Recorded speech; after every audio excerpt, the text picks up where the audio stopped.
DaVinciல ஒரு green screen background எப்படி remove பண்ணுறதுன்னு நம்ம இந்த வீடியோவில் பார்க்க போகிறோம். அதுக்கு 2-3 வழி இருக்குது. பட் மோஸ்ட் காமனாக யூஸ் பண்ணுற வழி தான் நம்ம இப்போ இந்த வீடியோவில் பார்க்க போகிறோம். அதுக்கு இப்போ நம்ம டைம் லைனில் ஒரு கிரீன் ஸ்க்ரீன் ஃபோட்டேஜ் எடுத்தாச்சு. அதுக்கு பின்னாடி நான் ஒரு பேக்ரவுண்ட் வச்சுருக்கேன். இப்போ நம்ம ரிமூவ் பண்ணுறதுக்கு எஃபெக்ட்ஸ் டேபில் 3D கீன்னு சர்ச் பண்ணுங்க. இங்கே வந்துச்சா இது ஜஸ்ட் நீங்கள் ட்ராக் பண்ணி இந்த கிரீன் ஸ்க்ரீன் ஃபோட்டேஜ் மேலே ட்ராப் பண்ணிட்டாங்க. இப்போது இந்த இடத்துல யூஸ்வலாக ட்ரான்ஸ்ஃபார்ம்னு இருக்கும். இந்த ட்ராப் டவுன் மெனு நீங்கள் கிளிக் பண்ணிவிட்டு இங்கே ஓப்பன் எஃபெக்ட்ஸ் ஓவர்லேன்னு கிளிக் பண்ணிடுங்க. இப்போ நீங்கள் ஸ்க்ரீனில் உங்கள் மவுஸை கிளிக் பண்ணிட்டு அப்படியே நீங்கள் ட்ராப் பண்ணுங்கள். அந்த கிரீன் ஸ்க்ரீன் மேலே வந்து ட்ராப் பண்ணிங்கன்னா அது அப்படியே ரிமூவ் ஆகிடும். இன்கேஸ் நீங்கள் ரிமூவ் பண்ணும்போது ஆப்ஜெக்ட் க்ளோஸாகவும் போகாதீங்க. சில நேரம் அதுவும் எரர் கொடுத்துரும். இல்லை நீங்கள் ஆப்ஜெக்ட் மேலே ட்ராப் பண்ணிட்டீங்கனாலும் ஆப்ஜெக்ட் வந்து ஸ்பாயில் ஆகிடும்.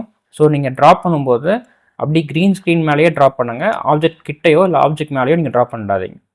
ஜஸ்ட் நீங்கள் ட்ராப் பண்ணாலே போதும், ஆட்டோமேட்டிக்காக வந்து இந்த க்ரீன் ஸ்க்ரீன் வந்து ரிமூவ் ஆகிடும். பட் இதில் ப்ராப்ளம் என்னன்னா, இன்கேஸ் நீங்கள் ஒரு பர்சனை க்ரீன் ஸ்க்ரீனில் வச்சு ஷூட் பண்ணுறீங்கன்னா அதில் லைட்னிங் எரர் இருந்துச்சுன்னு வச்சுக்கோங்க. அந்த பர்சன் மேலே சில க்ரீன் ஸ்பில்ஸ் இருக்கும்.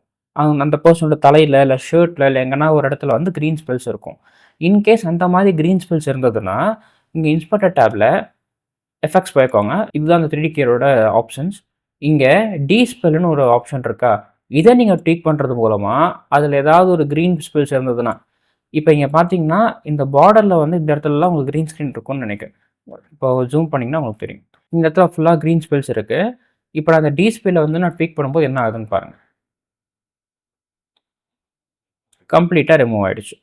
இந்த மாதிரி தான் நீங்கள் ஏதாவது ஒரு பர்சன் நிற்கும்போது லைட்னிங் எரர் இருந்ததுன்னா இந்த மாதிரி அவங்களோட ட்ரெஸ்லையோ இல்லை ஹேர்லையோ வரும். அப்போ நீங்கள் வந்து இந்த டிஸ்பிளே வந்து எல்லா நேரமும் நீங்கள் ஃபுல்லாக வச்சா போதுன்றது கிடையாது. சில நீங்கள் கொஞ்சமாக வச்சாலே சரியாயிடும். நீங்கள் சில நேரம் நீங்கள் டிஸ்பிளே ஃபுல்லாக வச்சிங்கன்னா அது அந்த சப்ஜெக்டே அஃபெக்ட் பண்ண ஆரம்பிச்சிடும். இன்னும் இதை தாண்டி DaVinciல க்ரீன் ஸ்க்ரீன் ரிமூவ் பண்ணுறதுக்கு இன்னும் 2-3 மெத்தட் இருக்குது. பட் நான் மோஸ்ட் காமனாக இதான் யூஸ் பண்ணுவேன். இது எடிட் பேஜ்லேயே ஈஸியாக பண்ணிட்டு போயிடலான்றதுனால. அண்ட் பேக்ரவுண்ட் ரிமூவ் பண்ணுறதுக்கும் சில மெத்தட்ஸ் இருக்குது. நம்ம அப்கமிங் வீடியோஸில் பார்க்கலாம். Okay guys, that's it for this video. நான் எப்போ சொல்கிற காமெண்ட் டெம்ப்ளேட் உங்களுக்கு ஏதாவது டவுட் இருந்ததுன்னா டிஸ்கிரிப்ஷனில் Instagram லிங்க் இருக்குது, அங்கே DM பண்ணுங்க, நான் கண்டிப்பாக ரிப்ளை பண்ணுறேன். உங்களுக்கு ஏதாவது டுட்டோரியல் வேணும்னா கமெண்ட் செக்ஷனில் கமெண்ட் பண்ணுங்கள். நான் அதுக்குன்னு டெடிக்கேட்டாக ஒரு வீடியோ கூட ட்ரை பண்ணுறேன். இன்னொரு இன்ட்ரெஸ்டிங்கான வீடியோ பார்க்கலாம். தேங்க்ஸ் ஃபார் வாட்சிங். பை.